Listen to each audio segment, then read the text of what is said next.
Hello! Bienvenue sur The Learning Diary, le podcast pour les acteurs du digital learning en route vers leur épanouissement pro et perso.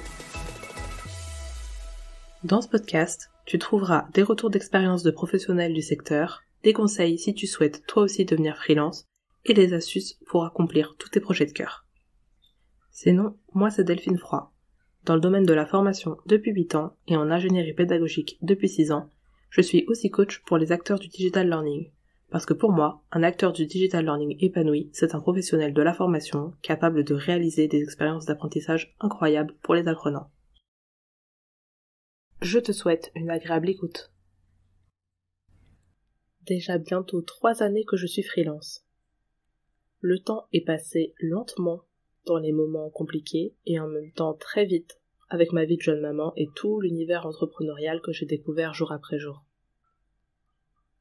Je pense qu'on devrait parler davantage d'entrepreneuriat à l'école, ne serait-ce que pour savoir que ça existe lorsqu'on ne connaît personne qui y est déjà. Je savais que cet univers me plairait, sans vraiment savoir pourquoi, mais maintenant que j'y suis, je le sais. Parce que je ne me suis jamais sentie aussi flexible dans mon temps de travail, parce qu'aujourd'hui je suis la maman présente que je rêvais d'être petite, parce que je n'ai jamais appris autant sur moi que ces dernières années, parce que je ne me suis jamais autant permise d'être moi de ma vie. Alors oui, en entrepreneuriat, il arrive qu'on souffre, mais ce qu'on y gagne derrière n'a pas de prix. Je me suis dit que l'approche de l'anniversaire de mes 3 ans de freelancing était l'occasion de faire un bilan général. Surtout que je décide maintenant de donner une nouvelle direction à ma vie professionnelle. Je me suis dit que c'était le bon moment pour te partager ce que je ferais si je devais relancer mon activité d'ingénieur pédagogique de zéro. En premier lieu, je questionnerai les autres ingénieurs pédagogiques sur les difficultés auxquelles ils ont fait face. J'avais commencé à le faire, mais face à quelques retours qui n'exprimaient quasiment aucun problème, j'ai abandonné. Aujourd'hui, je sais que persévérer est la clé et que certains seront ouverts à partager sincèrement leur expérience avec moi si je me donne l'opportunité de les trouver.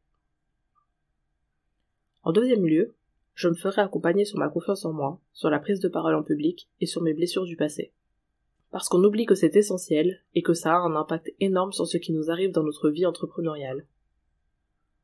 En troisième lieu, je communiquerai sur LinkedIn avant même de me lancer et j'apprendrai à développer mon réseau.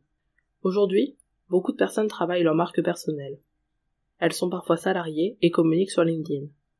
J'ai récemment lu un article qui recommandait même de communiquer sur les réseaux pour décrocher un emploi salarié.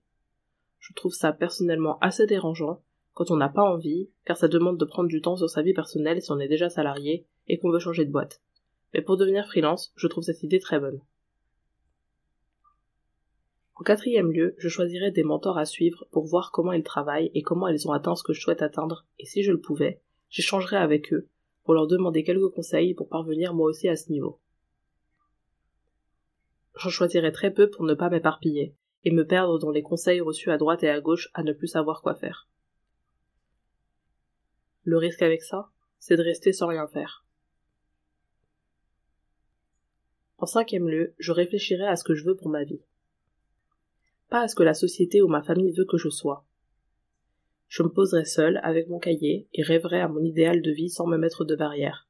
Je m'autoriserai à rêver grand et je trouverai une personne pour m'aider à réaliser cet objectif, car pour atteindre un objectif qu'on n'a pas encore atteint, il est nécessaire de devenir la personne qui est capable d'atteindre cet objectif.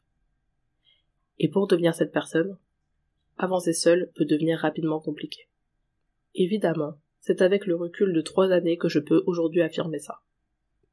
Quand je me suis lancée, je n'ai évidemment pas fait tout ça.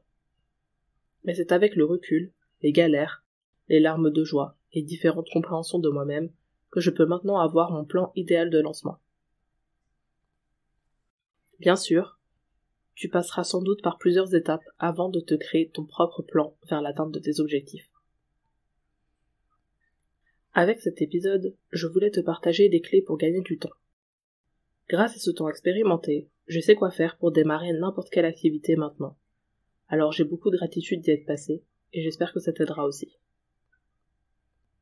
Pour récapituler, voici les 5 choses que je ferais si je devais relancer mon activité. De zéro. Je questionnerai les autres pour connaître leurs difficultés. Je me ferai accompagner sur des thématiques qui ont toujours été bloquantes par le passé. Je communiquerai et apprendrai à développer mon réseau. Je choisirai quelques mentors à suivre pour rester focus. Et je me demanderai ce que je veux vraiment dans ma vie.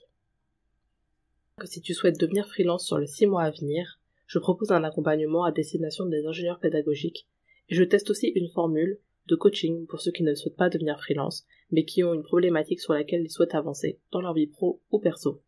Si ça t'intéresse, n'hésite pas à me contacter sur LinkedIn. Je te remercie d'avoir écouté cet épisode jusqu'au bout.